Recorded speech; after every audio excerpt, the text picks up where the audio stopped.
के हजुरहरू पनि खाजामा मोमो चाउमिन मात्र खानुहुन्छ अनि आफ्नो बच्चाहरूलाई पनि बिहान उठ्ने बित्तिकै चाउचाउ बिस्कुट र चिया दिने गल्ती त गरिरहनु भएको छैन?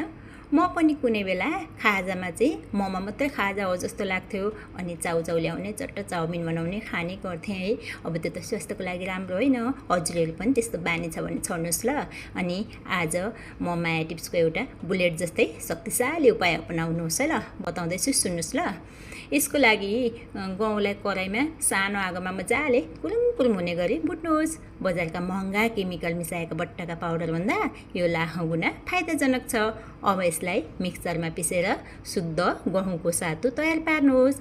दैनिक बिहान यो सातुलाई मनतातो पानी वा दुधमा गोलेर बच्चालाई पनि दिनुहोस्, आफू पनि खानुहोस्। यसले हड्डी बलियो बनाउँछ, दिनभरि शरीरमा ऊर्जा दिन्छ र पेट पनि सफा राख्छ। यो उपयोगी जानकारी धेरैभन्दा धेरै आमाहरू समक्ष पुर्याउनलाई भिडियो सेयर गर्नुहोस्।